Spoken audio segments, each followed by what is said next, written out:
Sir ഈ പറഞ്ഞതിൽ തന്നെ ഇപ്പൊ ഈ ബുദ്ധന്റെ ആ ഒരു മെത്തേഡിൽ തന്നെ ബുദ്ധൻ കടന്നു പോയിട്ടുള്ള ആ പ്രാക്ടീസസ്, ആ സിസ്റ്റംസിന്റെ ഇൻഫ്ലുവൻസ് ഉണ്ടെന്ന് പറഞ്ഞല്ലോ. പ്രാക്ടീസസിന്റെ ഇൻഫ്ലുവൻസ് ഉണ്ടെന്ന് അതിനർത്ഥമില്ല, അന്നത്തെ ബോധകന്മാരുടേതായ ബോധനങ്ങളുടെ ഇൻഫ്ലുവൻസ് ഉണ്ടെന്നാണ്.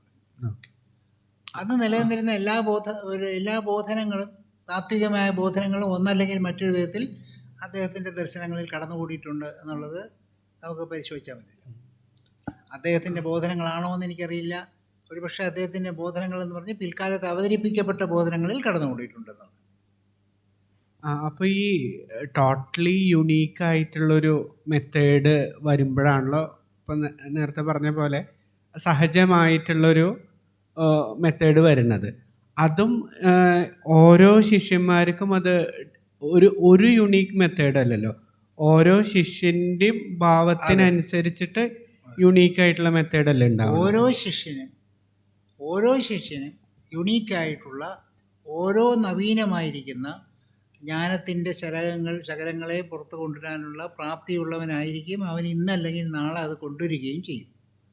ഇപ്പോൾ രാമകൃഷ്ണദേവൻ്റെ ശിഷ്യനായിരിക്കുന്ന വിവേകാനന്ദൻ രാമകൃഷ്ണദേവൻ്റെ ഏതെങ്കിലും ഒരു സംഹിത പുറത്തേക്ക് കൊണ്ടുവന്നോ അല്ലെങ്കിൽ മറ്റൊരു രീതിയിൽ അവതരിപ്പിച്ചിട്ടുണ്ടെങ്കിൽ മറ്റ് ഇരിക്കുന്ന ആൾക്കാരൊക്കെ അന്ന് പ്രോപ്പർട്ടി റോളുകളിലായിരിക്കും സ്വാഭാവികമായിട്ട്. പക്ഷെ അവർ വീണ്ടും ജനിച്ച് അവരുടെ ഈ കർമ്മം പൂർത്തീകരിക്കുകയും അവർ ജ്ഞാനപ്രാപ്തിയിലേക്ക് അല്ലെങ്കിൽ ഈ പറഞ്ഞ അവരുടേതായ ഒരു യുണീക്കായിട്ടുള്ളൊരവസ്ഥ, യുണീക്കായിട്ടിരിക്കുന്ന ജ്ഞാനം പുറത്തു കൊണ്ടുവരാനുള്ള ഒരു നിയോഗത്തിലായിരിക്കുകയും ചെയ്യും എല്ലാവരും.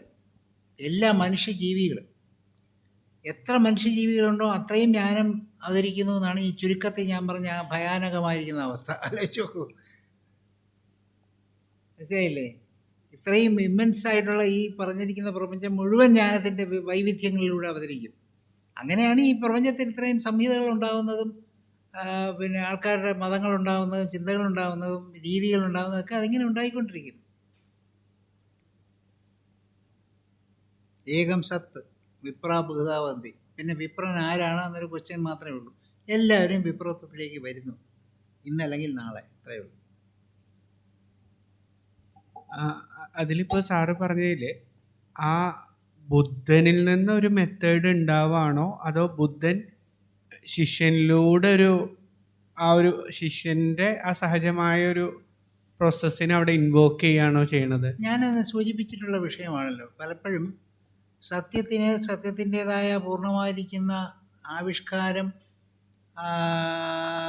വ്യക്തമാക്കുന്നതിലുള്ള താല്പര്യം പ്രപഞ്ചത്തിലില്ല.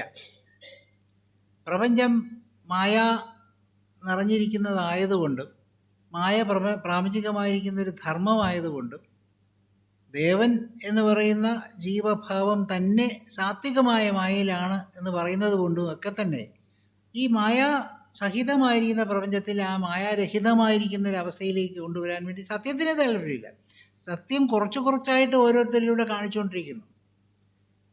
ഒരു ബുദ്ധൻ അദ്ദേഹത്തിൻ്റെ സത്യത്തിൻ്റെ പൂർണ്ണമായ രൂപത്തെ കാണുന്നുണ്ടെങ്കിൽ പോലും അത് വിവരിക്കാനുള്ള പ്രാപ്തി അദ്ദേഹത്തിന് ഉണ്ടായിരിക്കണമെന്നില്ല. അതുകൊണ്ട് അദ്ദേഹം കണ്ടതിൻ്റെ ഒരു ചെറിയ ഭാഗമേ അദ്ദേഹം വിവരിക്കുകയുള്ളൂ. അല്ലാതെ മുഴുവൻ വിവരിച്ചുകൊണ്ടിരിക്കാൻ അദ്ദേഹത്തിൻ്റെ ജീവിതം മുഴുവൻ തികയില്ല. അതുകൊണ്ട് അദ്ദേഹം കുറച്ച് പറയുന്നു. അദ്ദേഹം അറിഞ്ഞിരിക്കുന്ന ഒരു കാര്യം തന്നെ, അദ്ദേഹം അറിഞ്ഞിട്ട് പറയാതിരിക്കുന്ന ഒരു കാര്യം അദ്ദേഹത്തിന് ശേഷം പ്രകൃതിയിൽ വരുന്ന മറ്റൊരാൾ പറയുന്നു. അയാൾ പറയാത്ത ഒരു കാര്യം അയാളുടെ പുറകെ വരുന്ന വേറൊരാൾ പറയുന്നു.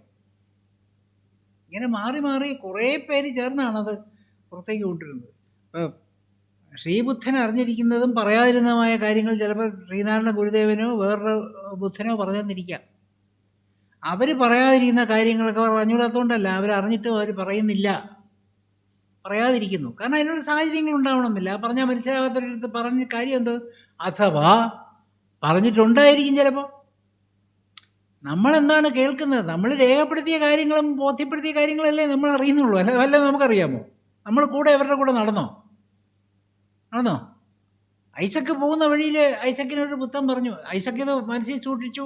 ഐസക്കിനും ബുദ്ധൻ്റെയും കൂടെ കാലത്തിൽ മറഞ്ഞെങ്കിൽ പിന്നെ ഇതാകില്ല അറിയൂ. ഐസക്ക് ഇത് മറ്റുള്ളവരോട് പറഞ്ഞു. അങ്ങനെ പറഞ്ഞല്ലേ അറിയാമൊക്കുള്ളൂ. അങ്ങനെ പറയാതിരിക്കാനുള്ള സാധ്യതയില്ലേ? തീർച്ചയായിട്ടും ഉണ്ട്.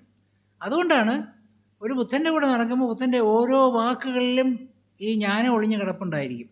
അപ്പം ബുദ്ധി കൊണ്ട് ഗുരുവിനെ അന്വേഷിക്കുന്നു എന്ന് പറയുന്ന വ്യക്തി ഇത്തരത്തിൽ ബുദ്ധനെ പ്രേമം കൊണ്ട് അനുധാവനം ചെയ്യുകയും ബുദ്ധി കൊണ്ട് അദ്ദേഹത്തെ പഠിച്ചുകൊണ്ടിരിക്കുകയും ചെയ്യുന്നു എന്ന് പറഞ്ഞ അർത്ഥം ഇയാൾ എങ്ങനെയാണ്, ഈ ഗുരു എങ്ങനെയാണ് എന്ന് നോക്കിക്കൊണ്ട് അനാലിസിസ് അല്ല. ബുദ്ധനെ അനുധാവനം ചെയ്തുകൊണ്ട് ബുദ്ധൻ്റെ ഓരോ വാക്കുകളിലും കിടക്കുന്ന അർത്ഥഗർഭമായിരിക്കുന്ന ഒരു വലിയ അഗാധമായിരിക്കുന്ന ഒരു സംഭരണിയുണ്ടല്ലോ, ആ സംഭരണിയെ പുറത്തു കൊണ്ടുവരാൻ വേണ്ടി അദ്ദേഹം ശ്രമിച്ചുകൊണ്ടിരിക്കും. അതിന് ഈ പ്രേമമില്ലാതെ പറ്റില്ല. പ്രേമം ഉണ്ടെങ്കിലേ മടുക്കാതെ പുറകെ നടക്കാവുള്ളൂ അല്ലേ? പ്രേമം കൊണ്ടാണ് ഗുരുവിനെ അനുധാവനം ചെയ്യുന്നത്. ബുദ്ധി കൊണ്ടാണ് അദ്ദേഹത്തിൻ്റെ തത്വങ്ങളെ അനാവരണം ചെയ്യുന്നത്. അദ്ദേഹം ഗുപ്തമായി വച്ചിരിക്കുന്ന ഒന്നോ രണ്ടോ വാക്കുകൾ കൊണ്ട് പറയുന്ന കാര്യങ്ങളെ അനാവരണം ചെയ്തെടുക്കാനുള്ള ശ്രദ്ധ വേണം. കൂടെ നടന്ന് ശ്രദ്ധിക്കണം. അത് ഭാഗ്യവശാൽ ഒരു ബുദ്ധനും ആ ഭാഗ്യമില്ല. മനസ്സിലായില്ലേ? ഭാഗ്യവശാൽ ബുദ്ധനോടൊപ്പം പല ഗുപ്തമായിരിക്കുന്ന കാര്യങ്ങളും മരിച്ചു പോകും. അപ്പോൾ അത് പറയാനുള്ള ജോലി പ്രകൃതി മറ്റുള്ളവരെ ഏൽപ്പിക്കും. വീണ്ടും ആരെങ്കിലും വരും, ബാക്കി പറയും. അതൊന്നും നഷ്ടപ്പെടില്ല, മനുഷ്യരാശിക്കൊന്നും നഷ്ടപ്പെടില്ല. ചുരുക്കത്തിൽ മനുഷ്യരാശി തിരോധാനം പ്രാപിക്കുന്ന അല്ലെങ്കിൽ പൂർണ്ണമായിരിക്കുന്ന ശൂന്യതയിലേക്ക് പോകുന്നതിന് മുമ്പ് ഏതാണ്ടെല്ലാം അറിയാൻ സാധിക്കും എന്ന് മാത്രം തീർച്ചപ്പെടുത്താം.